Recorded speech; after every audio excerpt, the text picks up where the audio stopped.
কাকু, ও কাকু, ছাগলটা কখন বলি দেবে গো? ভোর হলে।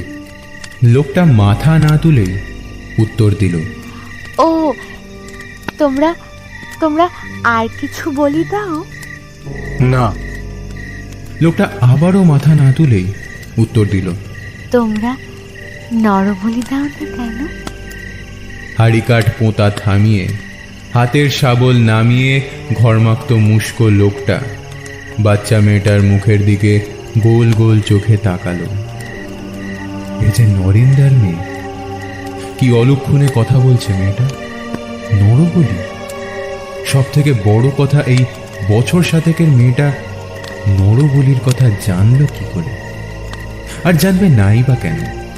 টিভি সিরিয়াল সবকিছু শেষ করে দিচ্ছে, সমাজকে এগোনোর বদলে পিছিয়ে দিচ্ছে। নইলে এইটুকুনি মেয়ে মাথায় ভয়ানক নরবলির চিন্তা। এই মেয়ে, তুই এত রাতে এখানে কি করছিস? তোর বাড়ির লোক কোথায় সব? মা বাপিরা বাড়ি চলে গেছে। তুই যাসনি কেন? তারপর বিড় করে নিজের মনে লোকটা বলল, এখনকার মা বাবাদেরও বলিহারি কাণ্ড। সন্তানকে ফেলে রেখে বাড়ি চলে গেছে। কিছু একটা হয়ে গেলে তখন কেঁদে কেটে বান ডেকে আনবে। যত সব। বাচ্চা মেয়েটা কিছুটা লোকটার কাছে সরে এলো, তর্জনী উঁচু করে খুঁটিতে বাঁধা ছাগলটিকে দেখিয়ে বলল, ওটার বলিদান দেব। অন্যান্য বাচ্চা ছেলেমেয়েরা পাঁঠা বলিদানের সময় ভয়ে চোখ বন্ধ করে, কান্নাকাটি করে, দেখতেও চায় না। এই মেয়েটা ছাগল বলি দেখার জন্য উদ্গ্রীব হয়ে আছে। লোকটা শাবল মাটিতে ফেলে কোমরের গামছা শক্ত করে বেঁধে বাচ্চা মেয়ের হাত ধরে টানতে টানতে মন্দিরের ভিতর পুরোহিত মশাইয়ের কাছে নিয়ে গেল।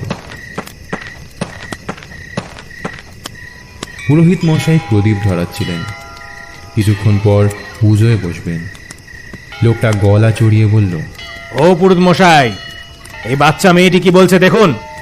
পিতলের বড় প্রদীপটা ধরিয়ে মাথা তুলে পুরোহিত দেখল ফুলের মতো ফুটফুটে মেয়ে মায়ের মুখের দিকে তাকিয়ে আছে। বাচ্চা মেয়েটার দিকে কিছুক্ষণ অপলক দৃষ্টিতে তাকিয়ে লোকটাকে জিজ্ঞাসা করলো, কার মেয়ে? ভারী মিষ্টি তো। নরেন্দার মেয়ে। দেখুন না, মেয়েকে ফেলে পালিয়েছে। লোকটার হাত থেকে ছাড়া পাবার জন্য মেয়েটা ছটফট করছে দেখে পুরোহিত মশাই বললেন, এই ছেড়ে দে ওকে। তারপর মেয়েটির চোখের দিকে তাকিয়ে বললেন, আয় মা, আমার কাছে আয়।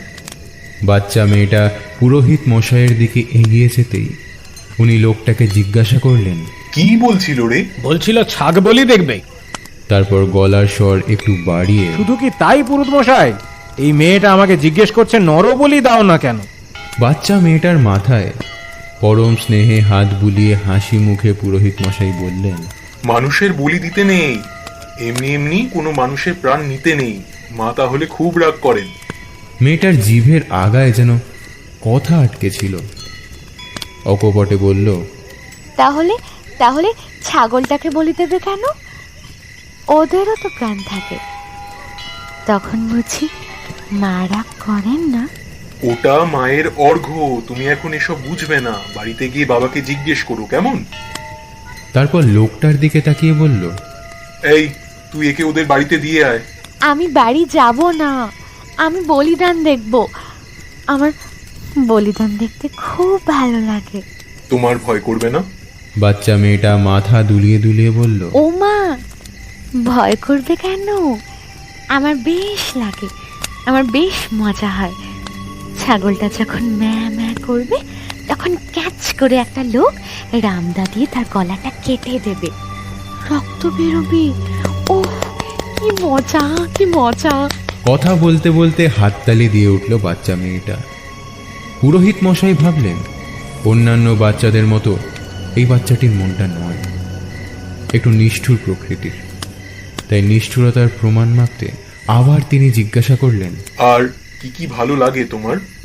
গালে হাত দিয়ে মেয়েটা কিছুক্ষণ ভেবে অভিজ্ঞ লোকের মতো ভঙ্গিতে বলল, অনেক কিছুই ভালো লাগে। যেমন মা বাবার ঝগড়া দেখতে ভালো লাগে, স্কুলের দাদা ভাই যখন বিচু আজিয়াকে কান ধরে উঠবোস করায় তখন খুব ভালো লাগে। আর আর রক্ত দেখতেও খুব ভালো লাগে। পুরোহিত মশাইয়ের মনটা বাচ্চা মেয়েটার কথায় ছ্যাঁত করে উঠল। রক্ত। বাচ্চাটার মুখ ফুটফুটে চাঁদের মতো হলেও মনটা অমাবস্যার ন্যায় অন্ধকার, কুটিল। এইটুকু বয়সে এত নিষ্ঠুরতা, এত জটিলতা। কে এই মেয়ে যার রক্তের রং ভালো লাগে? মায়ের দিকে তাকিয়ে পুরোহিত মশাই মনে মনে বললেন, এইটুকু শিশুর মনের অপবিত্রতা মুছে দাও মা। পুরোহিত মশাইয়ের হাত ধরে ঝাঁকিয়ে বাচ্চা মেয়েটা জানতে চাইল, ও দাদু, কখন বলি হবে বলো না। পুরোহিত মুখটা গম্ভীর করে বলল, মায়ের পুজোর বলিদান কাউকে দেখতে নেই, সেই জন্য দেখছো না এখানে কেউ নেই। তুমি বাড়ি যাও, তোমার মা বাবা চিন্তা করছেন। তারপর লোকটাকে বলল, এই, আমাকে এবার পুজোয় বসতে হবে, তুই ওকে তাড়াতাড়ি ওর বাড়িতে পৌঁছে দিয়ে আয়।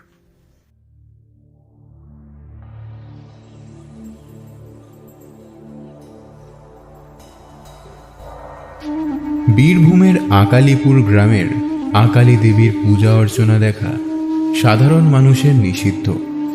তাই ঠাকুর মশাইয়ের পুজো শুরু হওয়ার আগেই সবাই বাড়ি চলে গেছে। এমনিতে সন্ধ্যা থেকেই প্রচুর ভিড় জমে থাকে ব্রাহ্মণী নদীর তীরে শ্মশানের পাশে গ্রামের দক্ষিণ প্রান্তের এই মন্দিরে।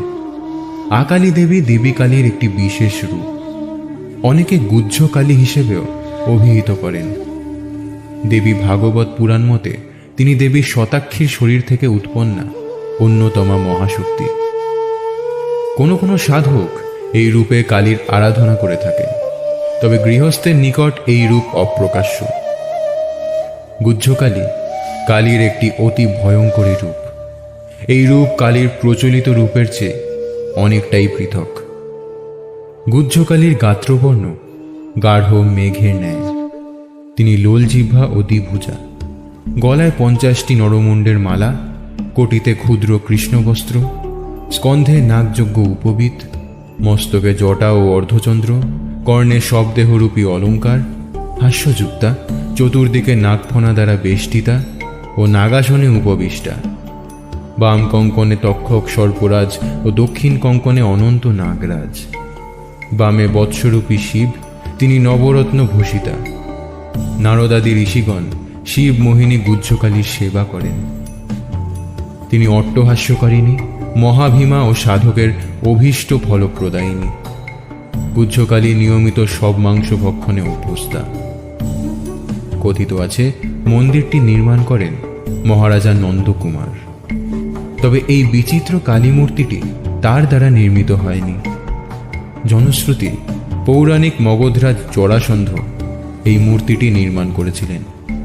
কালক্রমে বিভিন্ন রাজার হাতে পূজিত হওয়ার পর কাশীরাজ চৈত সিংহের রাজ্যের এক কৃষক তার জমিতে মূর্তিটি খুঁজে পান। সংবাদ পেয়ে চৈত সিংহ মন্দির প্রতিষ্ঠা করে দেবী গুহ্যকালীর প্রতিষ্ঠা করতে চান। এদিকে ওয়ারেন হেস্টিংসও এই মূর্তির সন্ধান পেয়ে এটিকে লন্ডনের জাদুঘরে প্রেরণে উদ্যোগী হন। মূর্তিটি হেস্টিংসের হাত থেকে রক্ষা করতে চৈতসিংহ এটিকে গঙ্গা বক্ষে লুকিয়ে রাখেন। মহারাজা নন্দকুমার স্বপ্নাদেশ পেয়ে সেটিকে কাশী থেকে নিজ জন্মস্থানে বীরভূমের ভদ্রপুর গ্রামে নিয়ে আসেন। নন্দকুমার নিজে ছিলেন পরম শাক্ত ও দেবী মহাকালীর ভক্ত। 1775 সালের গোড়ায় তিনি মুর্শিদাবাদ বীরভূমের সীমান্তবর্তী আকালিপুর গ্রামে দেবী গুহ্যকালীর মন্দির নির্মাণ শুরু করেন। কিন্তু ওই বছর জুন মাসে তিনি ইংরেজের হাতে বন্দী হলে মন্দির নির্মাণে ছেদ পড়ে। ফাঁসির পূর্বে তিনি পুত্র গুরুদাসকে তান্ত্রিক মতে দেবী গুহ্যকালীর প্রতিষ্ঠা সম্পূর্ণ করার নির্দেশ দিয়ে যান। লোকশ্রুতি ওই বছর 15 জুলাই মন্দিরের দ্বারোদ্ঘাটন হয়েছিল।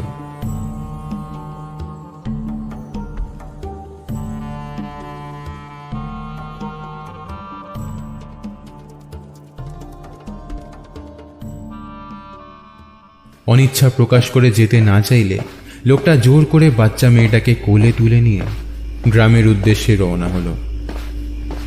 মেয়েটা কোল থেকে নামার জন্য ছটফট করছে আর বলছে, আমাকে নামিয়ে দাও, আমি বলি দেখবো। শখ কত বলি দেখবে, চল তোর বাপ মায়ের কাছে। লোকটা ভেংচি কেটেই বলল। অমাবস্যার রাত, চারিদিকে ঘুটঘুটে অন্ধকার। মন্দির থেকে 100 মিটারের মতো পেরিয়েছে, ঠিক তখনই ঘটে গেল অঘটনটা। বাচ্চা মেয়েটা গলা টিপে ধরল লোকটার। লোকটা হাসছে আর বলছে, আরে ছাড় ছাড়, আমাকে রাগ দেখাচ্ছিস কেন? ঠাকুর মশাই তো বললো তোকে বাড়ি পৌঁছে দিতে, আমি কি করব বল? বাচ্চা মেয়েটা আরো শক্ত করে ধরল লোকটার গলা। বাচ্চা মেয়েটার আর কতটুকুই বা হাতের জোর। প্রথমে ব্যাপারটা সিরিয়াসলি নেয়নি লোকটা, তাই বলল, আরে ছাড়, মরে যাব যে। মুহূর্তে বাচ্চা মেয়েটার মুখ আগুনের মতো রাঙা হয়ে উঠল। নিকষ কালো অন্ধকারে স্পষ্ট দেখা যাচ্ছে বাচ্চা মেয়েটার চোখে কয়লার ভাঁটার মতো আগুন ঠিকরে বেরোচ্ছে। ধীরে ধীরে হাতের চাপ বাড়াতে লোকটা বাচ্চা মেয়েটার হাত ধরে ছাড়ানোর চেষ্টা করে কোঁতকোঁত করতে করতে বলল,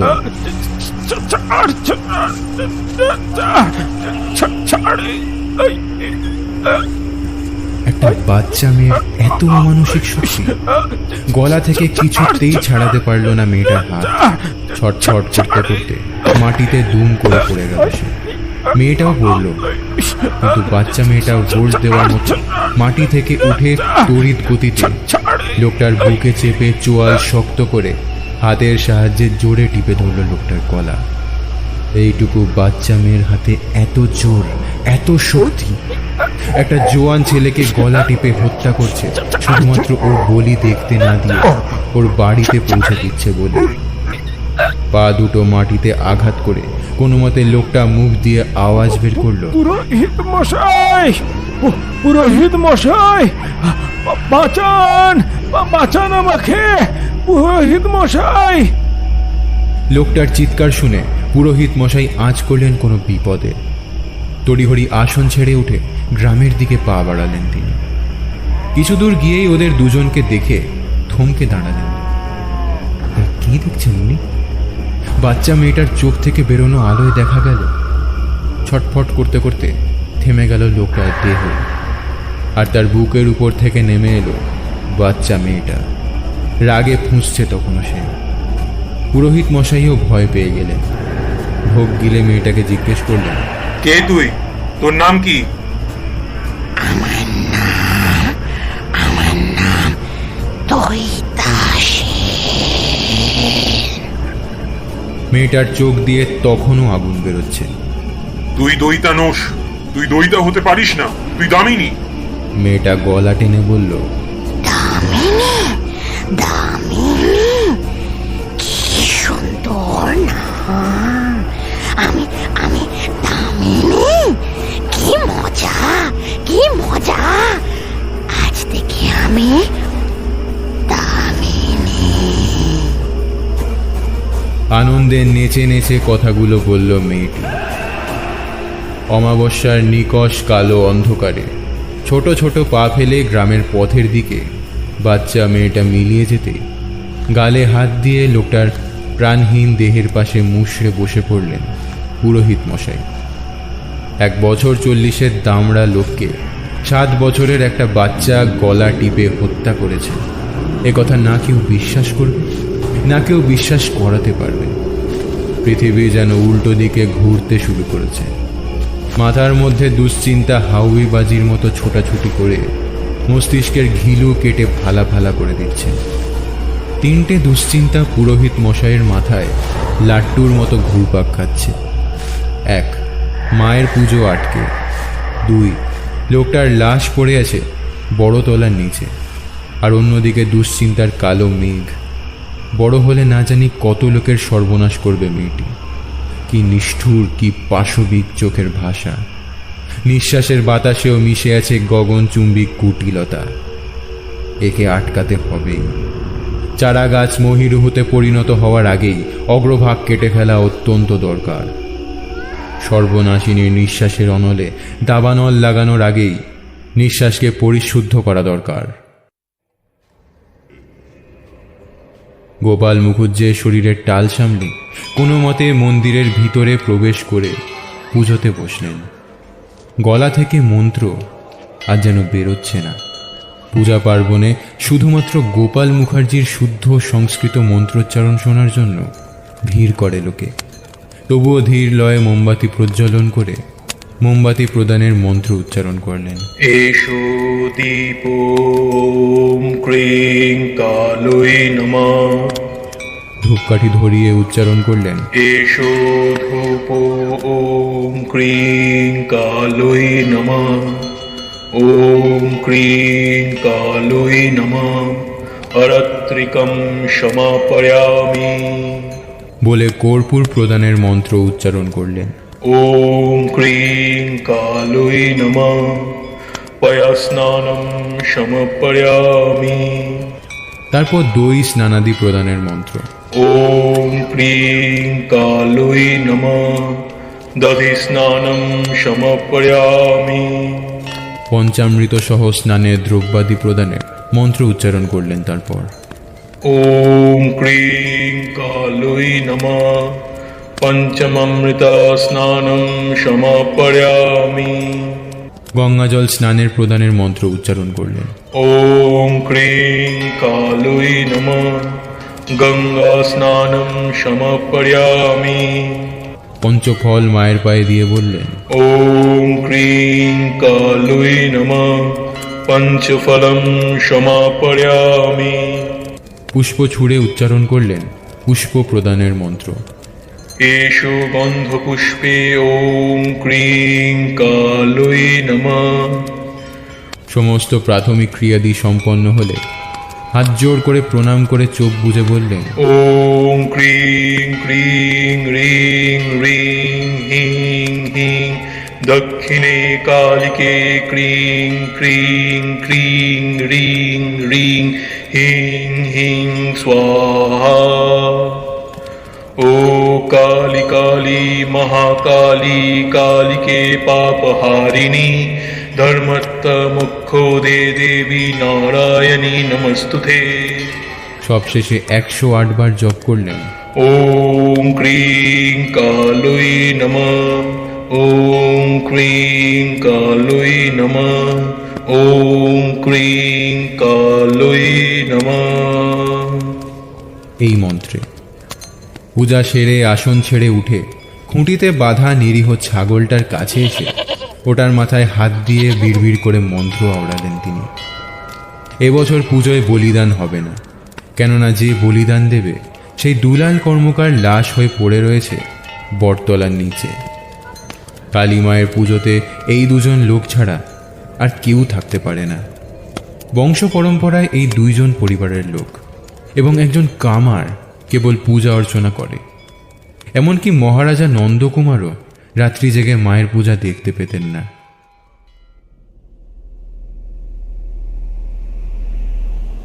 পুজো সেরে ধুতির কাছা গুটিয়ে মাথায় অজস্র চিন্তা ভাবনার জাল বুনতে বুনতে পুরোহিত মশাই নরেন সেনের বাড়ির উদ্দেশ্যে রওনা দিলেন। নরেন সেন গ্রামের হাই স্কুলের প্রধান শিক্ষক। ভদ্র পরোপকারী লোক হিসেবে এলাকায় তার যথেষ্ট নামডাক আছে। এহেন মানুষের এই খুনি বিষকন্যা মেয়ে। নরেনের গোল মুখখানা চোখের সামনে ভেসে উঠতেই মনটা ভারাক্রান্ত হয়ে গেল পুরোহিত মশাইয়ের।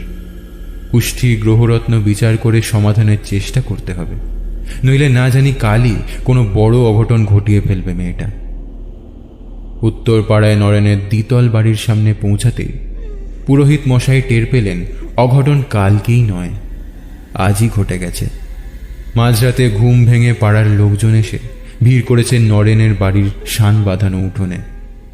তাহলে কি দইতা ওরফে দামিনী বাড়ি ফেরেনি? ভেতরের ঘর থেকে চাপা কান্নার সুর ভেসে আসছে। গোপাল মুখার্জি সেদিকে এগিয়ে যেতে কতগুলো বিস্ময়ের চোখ ওনার উপর এসে পড়ল। মায়ের পুজো ছেড়ে উনি এখানে কি করছেন? দৈব শক্তির মাধ্যমে কিছু টের পেয়েছেন নাকি? কান্নার রোল ধরে এগিয়ে যেতেই তিনি দেখলেন একটা ঘরের সামনে নরেন মাথা নিচু করে দাঁড়িয়ে আছে। ওকে উদ্দেশ্য করে মেয়ে বলতে নরেন ঠাকুর মশাইয়ের হাত ধরে কান্নায় ভেঙে পড়ল। কাঁদতে কাঁদতে বলল,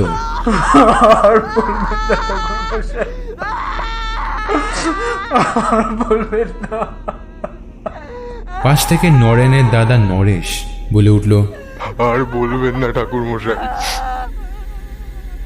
মাথায় আঘাত করে নরেনের মেয়ে মাকে মেরে ফেলেছে ঠাকুর মশাই। মেরে ফেলেছে মানে? পুরোহিত মশাইয়ের চোখে ও গলায় বিস্ময়। নরেনের থেকে দূরে সরে এসে উঠোনে বাঁধা ধানের তলার কাছে দাঁড়িয়ে নরেশ বলতে লাগলো, 8টা বাজতেই কালীতলা থেকে নরেনের পরিবার বাড়ি ফিরে আসে, সাথে ওর মেয়ে দইতাও ছিল।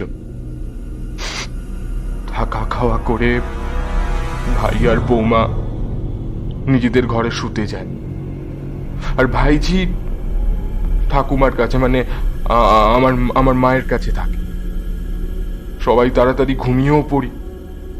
হঠাৎ চিৎকারে ঘুম ভেঙে যায় নরেনের।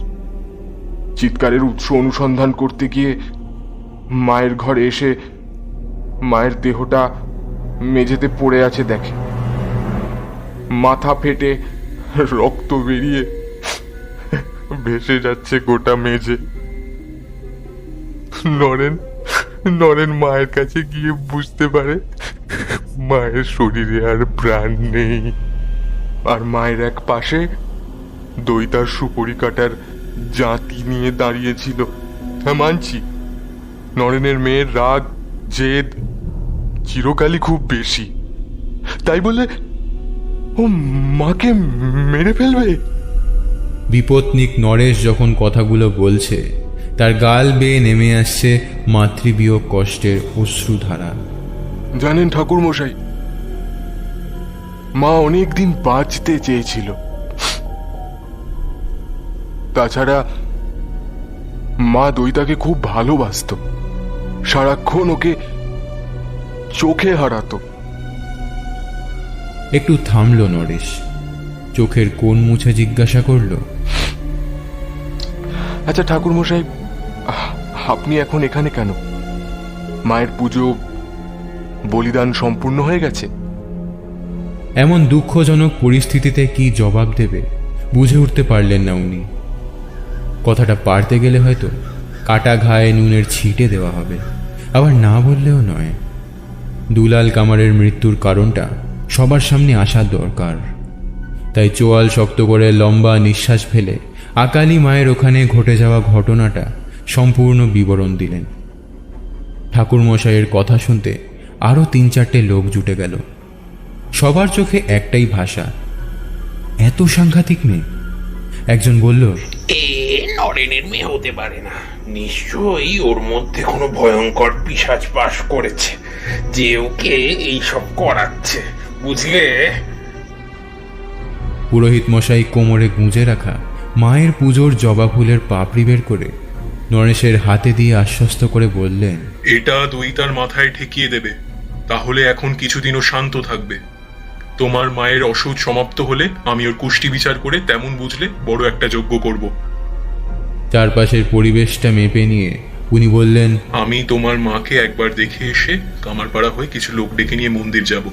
আমি আছি, অযথা চিন্তা করো না, আর তেমন বুঝলে আমাকে একটু খবর দিও। ঠাকুরমশাই ঘরে ঢুকতেই নরেনের স্ত্রী শাশুড়ি মায়ের মুখের সাদা কাপড় সরিয়ে ওনাকে দেখা দেন।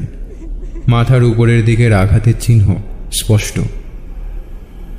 ঘরটার চারিদিকে চোখ বুলিয়ে হিসাব মেলানোর চেষ্টা করলেন গোপাল পুরোহিত। রুমের 2টো দরজা, যার একটা রাস্তা লাগোয়া। মেয়েটা হয়তো সবাই ঘুমিয়ে গেলে দরজা খুলে মায়ের মন্দিরে গেছিল। তারপর সেখান থেকে ফিরে এসে কিছু একটা কারণে রাগান্বিত হয়ে ঠাকুমার মাথায় আঘাত করে। দামিনী বসে আছে ঠাকুমার ডান দিকে। পুরোহিতের সাথে চোখাচোখি হতেই আবার ওর চোখে হিংস্রতা উঁকি দিল, যেন চোখের ভাষায় বলতে চাইছে, দাদু, তুমি যেন খবরদার ওই লোকটার মৃত্যুর কথা কাউকেও বলবে না। আর যদি কথাটা 5 জনের মধ্যে কানাকানি হয়েছে, তাহলে তোমার বিপদ নেমে আসবে খুব তাড়াতাড়ি। দামিনীর রক্তবর্ণ চোখের দিকে তাকিয়ে পুরোহিত মশাই বিড়বিড় করে কী সব মন্ত্র বলে সেখান থেকে বেরিয়ে কামার পাড়ার উদ্দেশ্যে হাঁটা লাগালেন।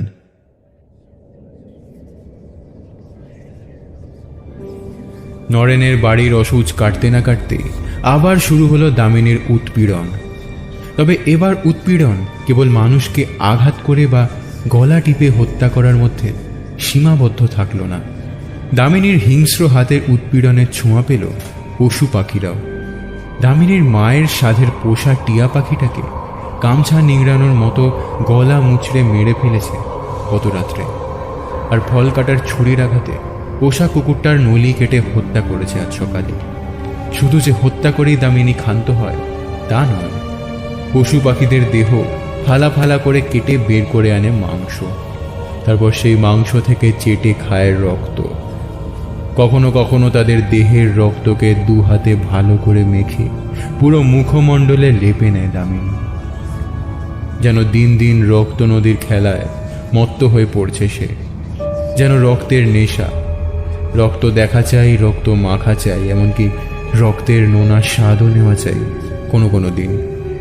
স্কুলে গেলেও অতিষ্ঠ করে তোলে দাদা ভাই দিদিমণিদের। কোনো ছেলের হাত ভেঙে দেয় বা কোনো সহপাঠীর কপাল ফাটিয়ে মজা করে। শেষমেশ স্কুলের কর্তৃপক্ষ দামিনীর জ্বালায় অতিষ্ঠ হয়ে খবর পাঠিয়েছে নরেন সেনকে। এদিকে বাড়িতে প্রায় ঝিম ধরে বসে থাকে দামিনী, কারোর সাথে বাক্যালাপ পর্যন্ত করে না। এ নিয়ে পাড়ার নানাজনে নানা কথা বলে। সব দেখে শুনে ভীত হয়ে পড়েছে দামিনীর মা। স্বামী স্কুল থেকে ফিরতেই তার বুকে মাথা গুজে হাউমাউ করে কেঁদে উঠল। আমার মেয়েটার কি হয়ে গেল গো? লোকে লোকে নানা কথা বলা বলি করছে, ও নাকি মানুষ নয়। স্ত্রীকে শান্ত করানোর জন্য মাথায় হাত দিয়ে নরেন বলল, লোকের আজে বাজে কথায় কান দিও না, সব ঠিক হয়ে যাবে, আমি বলছি সব ঠিক হয়ে যাবে। তবে আমি যেহেতু সবসময় বাড়িতে থাকি না, তুমি শুধু ওকে একটু চোখে চোখে রেখো, একটু চোখে চোখে রেখো। নরেনের স্ত্রী স্বামীর বুক থেকে মুখ তুলে বলল, কি কি কি ঠিক হবে, কি ঠিক হবে গো? আমি জানি তোমার জন্যই মেয়েটার এই অবস্থা। তুমি দায়ী, তুমি দায়ী। স্ত্রীর কথায় সঙ্গে সঙ্গে নরেনের মনে পড়ে গেল সেদিনের কথা। সবে মাত্র বিয়ে হয়েছে ওর। স্ত্রীর ধর্মকর্মে মন পড়ে থাকে সারাক্ষণ। তাই আজ এই ঠাকুরের ব্রত উপোস, তো কাল সেই ঠাকুরের। সেদিনও উপোস করেছিল আকালী মায়ের, নির্জলা উপবাস। এমনকি কেউ ওকে ছুঁতেও পারবে না। কিন্তু নরেন সেদিন খোলা চুলে সাদা লাল পেড়ে শাড়িতে বউকে দেখে বাঁধ মানতে পারেনি। স্ত্রী বাধা দিলেও বেডরুমে নিয়ে গিয়ে ঝাঁপিয়ে পড়েছিল নতুন বউয়ের উপর। কিছুক্ষণ শরীরের খেলায় মত্ত হয়ে উঠেছিল বন্য পশুর মতো। ওদিকে মা কালীর উপবাস ভেঙে চুরমার। সেদিনই কনসিভ করেছিল নরেনের স্ত্রী, আর ফল হিসেবে আজকের নিষ্ঠুর দামিনী।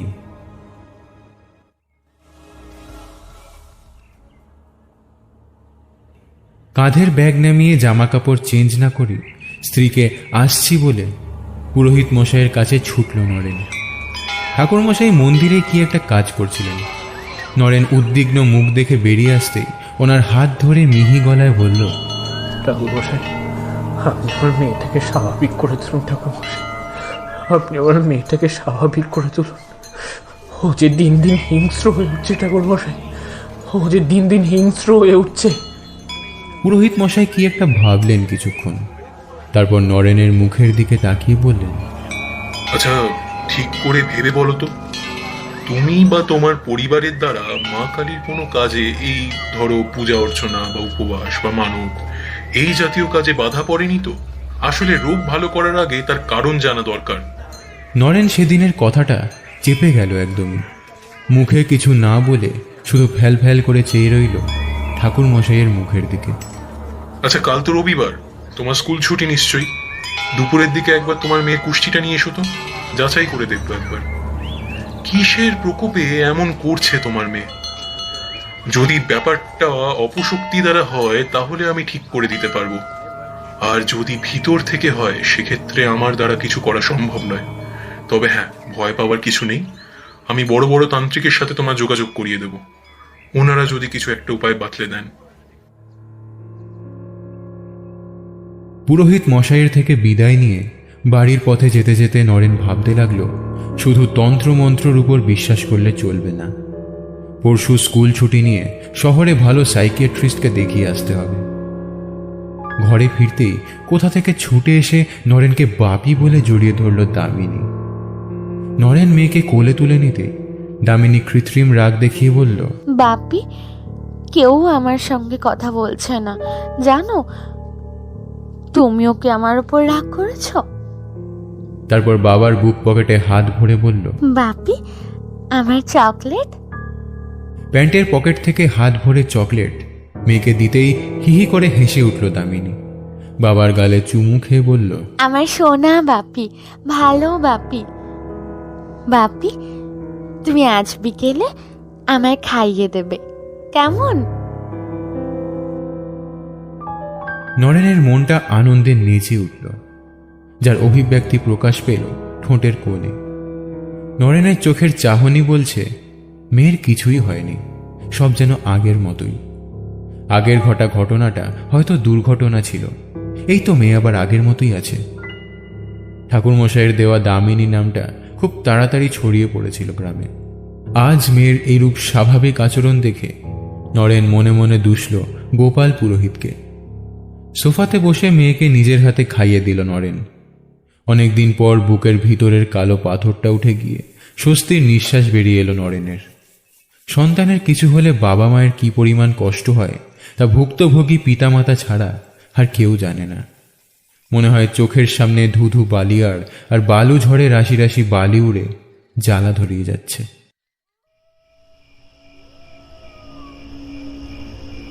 ধীরে ধীরে অন্ধকারের চাদর নেমে এলো আকালিপুরে। আজ আকাশে থালার মতো চাঁদ উঠেছে, জ্যোৎস্নায় ভেসে যাচ্ছে চরাচর। বিকেলে মেয়েকে খাইয়ে দিয়েছিল বাবা, আর রাত্রে খাইয়ে দিয়েছে মা। ঠাকুমা মারা যাওয়ার পর মা বাবার কাছেই শোয়ে দাঁড়ানো। শোবার ঘরে লাইট অফ আছে, তবুও জানলার ফাঁক দিয়ে চাঁদের আলো বলে ভাসিয়ে দিচ্ছে পুরো ঘর। দইতা মা বাবার মাঝে শুয়ে ঘুমানোর ভান করল। নরেন ফিস ফিস করে স্ত্রীর উদ্দেশ্যে বলল, হ্যাঁ গো, মেয়েকে তো স্বাভাবিকই মনে হচ্ছে নাকি? তাহলে কি আর ঠাকুর মশাইয়ের কাছে কুষ্টি বিচার করানোর দরকার আছে? ঠাকুর মশাই যখন বলছেন একবার বিচার করিয়ে নেওয়াই ভালো। আগে থেকে কিছু জানা গেলে আমরা সাবধান হতে পারবো। মেয়েটার কিছু হয়ে গেলে। বলতে বলতে ডুকরে কেঁদে উঠল নরেনের স্ত্রী। মৃদু ধমক দিয়ে নরেন বলল, মেয়ে ঘুমোচ্ছে তো, জেগে যেতে পারে, ওর কিচ্ছু হবে না, কিচ্ছু হবে না ওর। তুমি ঘুমো তো। ঘুম দেবীও খুব তাড়াতাড়ি নেমে এলো দামিনীর মা বাবার চোখের পাতায়। কোথা থেকে যেন দামিনী 12টা বাজার সংকেত পেল। উঠে বসল বিছানায়। জানালার পর্দা তখন জ্যোৎস্না আর তীর তীরে হাওয়ায় খেলা করছে। দামিনী দুপাশে চোখ ঘুরিয়ে মা বাবাকে দেখে নিল। ওরা গভীর ঘুমে আচ্ছন্ন। তারপরেই দামিনীর শিমুল ফুলের মুখটা কেমন যেন পাল্টে আগুন রাঙা হয়ে উঠল, আর চোখ হয়ে গেল সাদা ফ্যাকাশে। মায়ের মুখের ওপর ওর নরম হাতটা একবার বুলিয়ে নিল, ফলে মরা মানুষের মতো ঘুমোতে লাগলো মা। এরপরেই শুরু হলো দামিনীর হিংস্র খেলা। যে বাবা তাকে মমতা ভরে কোলে বসে খাইয়ে দিল, খুব আদর করল, তার বুকের ওপর উঠে বসলো দামিনী। বুকের ওপর ভারী কিছু অনুভব করতেই নরেন জেগে উঠল। চোখ খুলতেই নরেনের কিছু বোঝার আগে গলা টিপে ধরল দামিনী। গলা দিয়ে আ আ ছাড়া কোনো আওয়াজ বেরোচ্ছে না। নিঃশ্বাস বন্ধ হয়ে যাচ্ছে। মেয়ের হাত ধরে ছাড়ানোর বহু চেষ্টা করে বিফল হচ্ছে নরেন। বিছানায় রীতিমতো ছটফট করছে, তবুও নরেনের স্ত্রী গভীর ঘুমে আচ্ছন্ন, কিছু টেরও পাচ্ছে না। হাতের চাপ ক্রমশ বাড়িয়েই চলেছে দামিনী। এই প্রথম নরেন অনুভব করলো এই দুইটা নয়, দামিনী।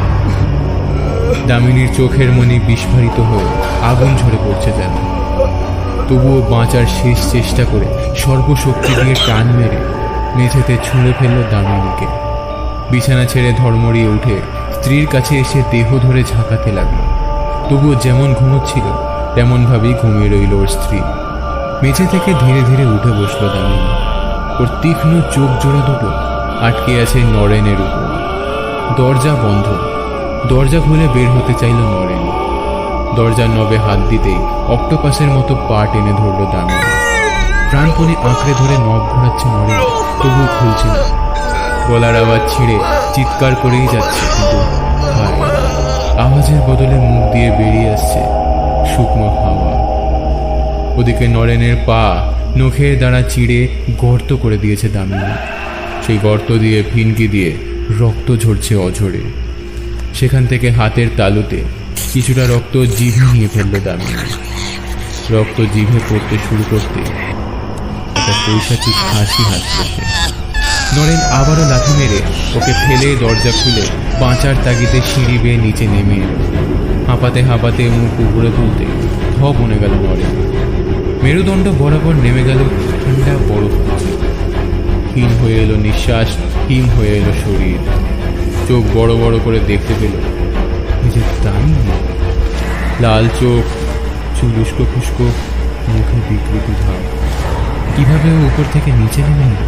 বেশি কিছু ভাবার সময় না দিয়ে আবার লাফিয়ে কোলে উঠে বসল বাবা।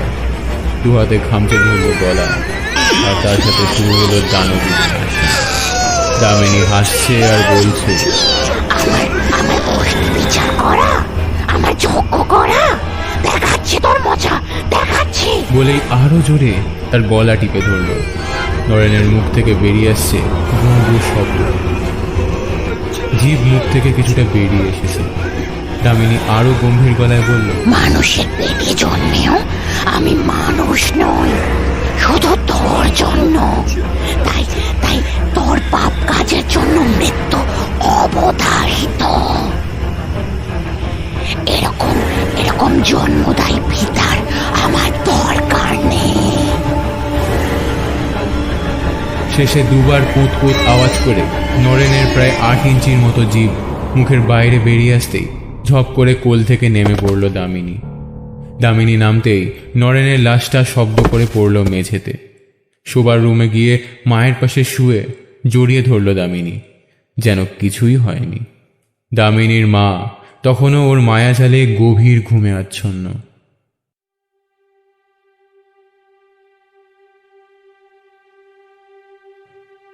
পরের দিন নরেনের মৃত্যুর খবর আলোর গতিবেগে কামারপাড়া, চ্যাটার্জি পাড়া হয়ে মণ্ডলপাড়া ঘুরে 2 বৃদ্ধার কানে পৌঁছালো। বাড়ির উঠোনে হরিতলার পাশে বসে সুখ দুঃখের গল্প করতে করতে প্রথম বৃদ্ধা হঠাৎ দ্বিতীয় বৃদ্ধাকে বলে উঠল, শুনেছিস ওই নরেন মাস্টারকে কাল মেরে ফেলেছে, শুনেছিস? হ্যাঁ গো, শুনেছি। ছ্যা ছ্যা ছ্যা ছ্যা ছ্যা, হরি হরি হরি হরি হরি, এমন একখানা পাপ কাজ কে করলো গা দিদি? ছ্যা, নরেন মাস্টার মাটির মানুষ ছিল। তোমার তো অজানা কিছুই না, তো সব জানো। আমার সাথে যখন দেখা হতো, যেখানে দেখা হতো, একগাল হাসি ছাড়া ছেলের মুখে কথা নেই। সব সময় জিজ্ঞেস করতো, জেঠিমা শরীর টরীর ভালো তো, কেমন আছো বলো? ছ্যা ছ্যা ছ্যা ছ্যা, ভগবান কি করলে! ছ্যা ছ্যা ছ্যা। প্রথম বৃদ্ধা দ্বিতীয় বৃদ্ধার কাছে কিছুটা সরে এসে গা ঘেঁষে বসে কানের কাছে মুখ এনে ফিসফিস করে বলল, ওর মেয়ে লা, ওর মেয়ে আমাদের গোপাল পুরোহিত ওর নাম দিয়েছে দামিনী। আমার কি মনে হয় জানিস? কি গো? দুহাত কপালে ঠেকিয়ে প্রথম বৃদ্ধা বলল, আমার কি মনে হয় জানিস? আকালি মা আবার ডাকিনি কে নরেনের মেয়ে করে পাঠিয়েছে। শুনে রাখ, বাপ ঠাকুরদার মুখে শুনেছি স্বদেশ কামার একবার মায়ের থানে নাতি মেরে ভেঙে দিয়েছিল বলে কালিমা তার ডাকিনি কে? হ্যাঁ, তার ডাকিনি কে ওর মেয়ে করে পাঠিয়েছিল জানিস? স্বদেশের মেয়ে একটু বড় হতেই ওদের পরিবারের সবাইকে মেরে প্রতিশোধ নিয়েছিল। শুনে রাখ, জেনে রাখ। চোখে মুখে বিস্ময় ফুটিয়ে দ্বিতীয় বৃদ্ধা বলল, কি জানি গো দিদি, কি জানি, বলা তো যায় না, আবার হতেও পারে।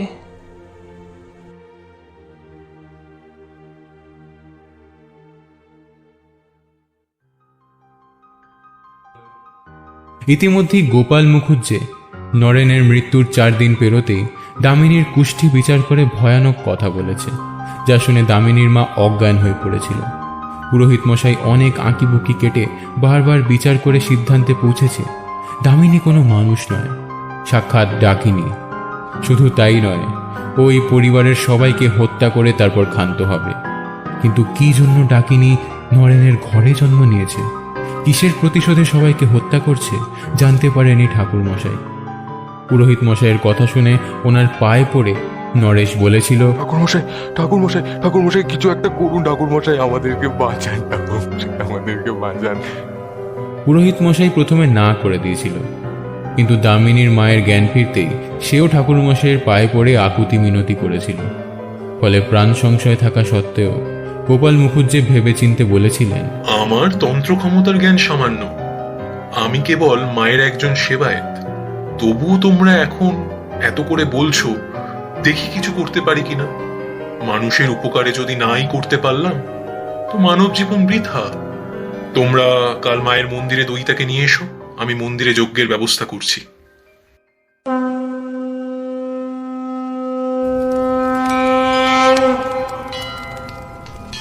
ঘরে শুধুমাত্র একটা মোমবাতি জ্বলছে, অল্প আলো, ভালো করে কিছু দেখাও যায় না।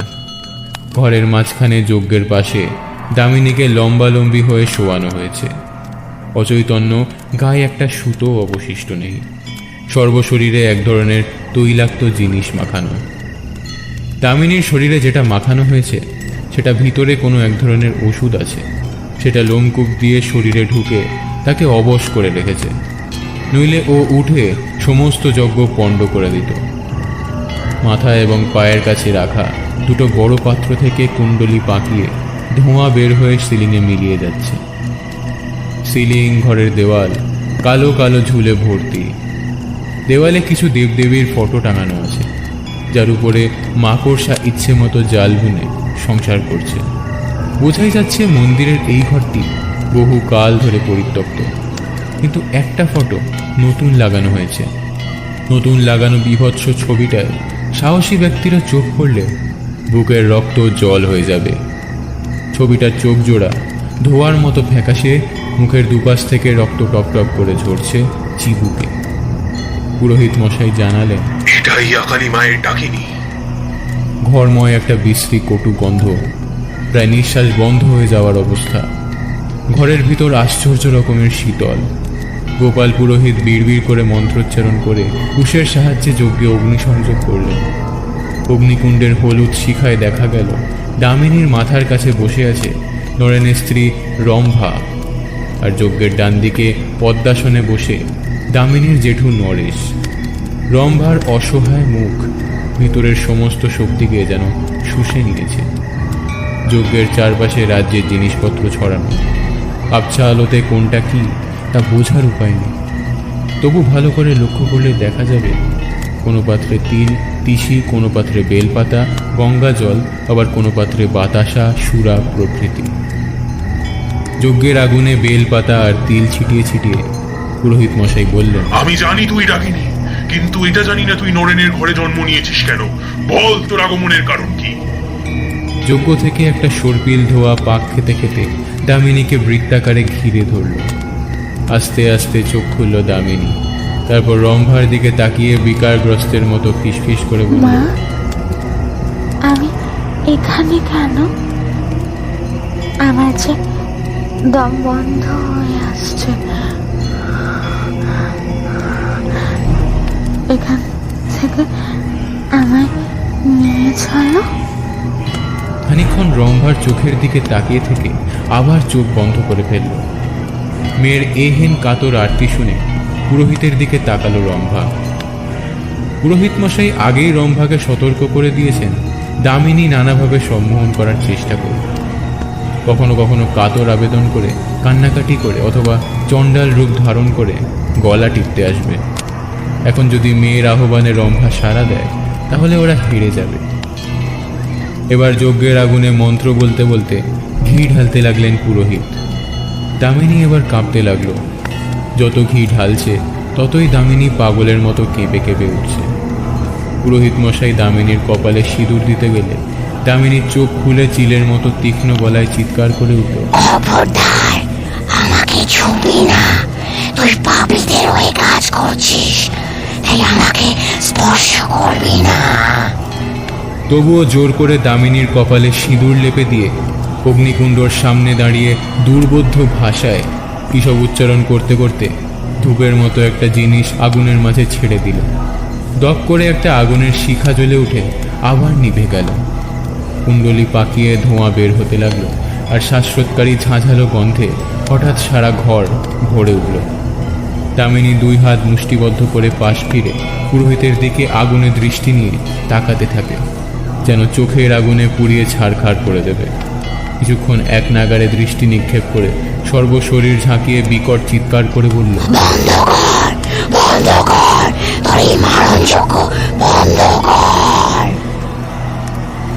মারণ কথাটা শুনেই নরেশ ও রম্ভা তাকালো গোপাল পুরোহিতের দিকে। চোখে ইশারা করে জানতে চাইল, মারণ মানে কি? তার মানে দামিনীর প্রাণ যেতে পারে? পুরোহিত মশাই ওদের চোখের ভাষার উত্তর দেওয়ার কোনো ইচ্ছে প্রকাশ করলেন না। এখন যেমন করেই হোক ডাকিনীকে বসে এনে মায়ের পায়ে সমর্পণ করতে হবে। সরিষা আর সাদা তুলোর যজ্ঞের আগুনে নিক্ষেপ করতেই সবুজ শিখায় দাউ দাউ করে জ্বলে উঠল আগুন। আর ঠিক তখনই এক ধরনের আদিম হিংস্রতায় থরথর করে কেঁপে উঠল দামিনী। উঠে বসল জেঠুর দিকে মুখ করে। মুখে বিন্দু বিন্দু ঘাম জমে উঠেছে, সারা মুখে কষ্ট আর পরিশ্রমের একটা ছাপ। কাঁদো কাঁদো মুখ করে বলল, ও জেঠু, আমার জামা কোথায়? আমার খুব লজ্জা লাগছে, এখান থেকে আমায় নিয়ে চলো না। নরেশের চোখ দুটো ভাইজির অবস্থা দেখে ছলছল করছে। নরেশ উঠে দইটার দিকে এগোতেই সতর্ক করে পুরোহিত মশাই বললেন, খবরদার নরেশ, তুমি ওর কাছে যাবে না, ও তোমার কাছে পেলে মেরে ফেলবে তোমায়। পুরোহিত মশাইয়ের কথা যেন নরেশের কানে পৌঁছালো না। নরেশ এগিয়ে চলেছে ভাইজির দিকে। হঠাৎ যজ্ঞের আগুন নিভে গেল। মোমবাতির শিখা দুলে দুলে শেষ নিঃশ্বাস ত্যাগ করল। চারিদিকে ঘুটঘুটে অন্ধকার। কিসের একটা আওয়াজ হতেই সারা ঘর থরথর করে কেঁপে উঠল, আর সঙ্গে সঙ্গে ঘরময় ছড়িয়ে পড়ল খলখল পৈশাচিক হাসি, দামিনীর হাসি। নরেশের গো গো আওয়াজ শুনে বোঝা গেল দামিনী ওকে গলা টিপে ধরেছে।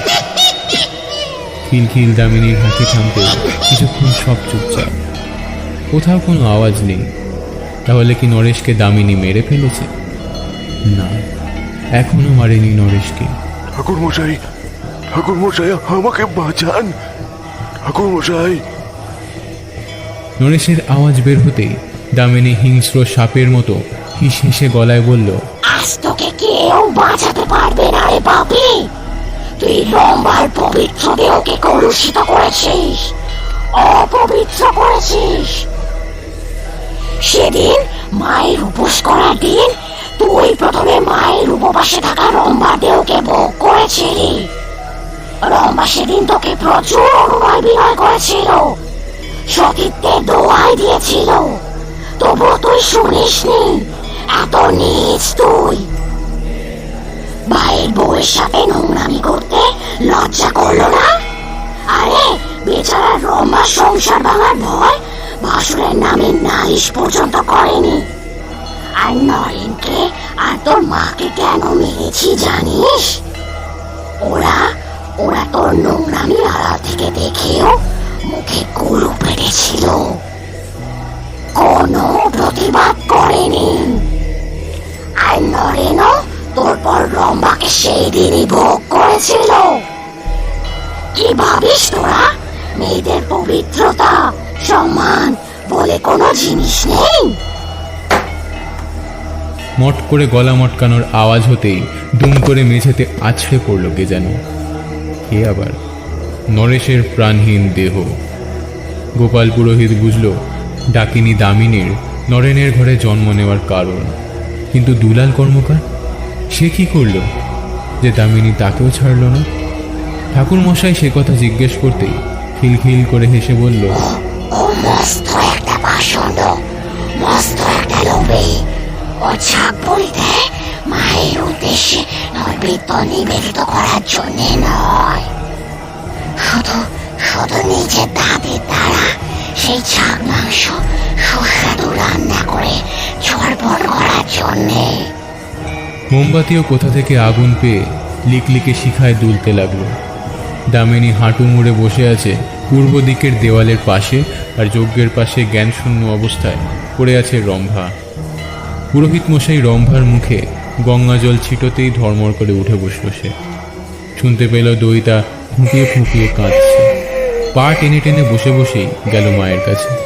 মেয়ের নগ্ন দেহকে আঁচলে ঢেকে জড়িয়ে ধরল।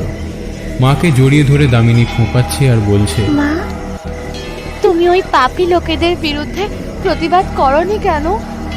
ওরা যে তোমার সাথে খারাপ ব্যবহার করেছিল, কিন্তু তুমি সংসারে থাকতে গেলে অনেক কিছু মুখ বুজে সহ্য করতে হয় রে মা। মুহূর্তে দামিনীর মুখের শিরা উপশিরা ফুলে উঠল। ভাবলে সিনভাবে কেটে গিয়ে ফুটে উঠল ক্রূরতা। ফুপানি বন্ধ হয়ে কাঁসার মতো টনটনে গলায় মাথা ঝাঁকিয়ে রম্ভার গলা টিপে ধরে বলল, অন্যায় যে সহ্য করে সে সমানভাবে দোষী রম্ভা।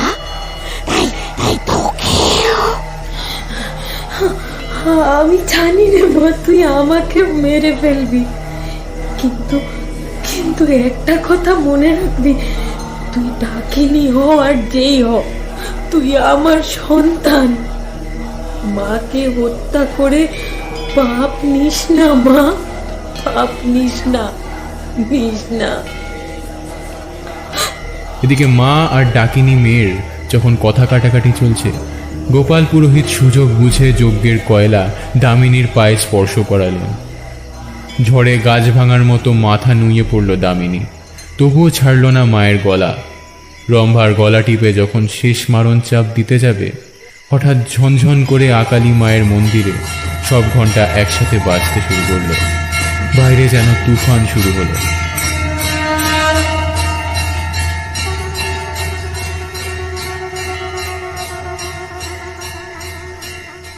ঘন্টার ধ্বনি থামতেই একটা কোমল শান্ত গলা বলে উঠল, রম্ভাকে ছেড়ে দে, তোর কাজ সম্পূর্ণ হয়েছে, এখন তুই আমার কাছে ফিরে আয়। ঠেলে ফেলে দিল রম্ভাকে। পুরোহিত মশাই রম্ভাকে মেঝে থেকে তুলে বসালেন। চোখের পলক ফেলতেই কোথায় উবে গেল দামিনী, আর নতুন টাঙানো ছবিটাও খসে পড়ল মাটিতে। ছবিটা মেঝে থেকে তুলে অঝোর ধারায় কাঁদতে লাগলো দইতার মা, ওরফে দামিনীর মা।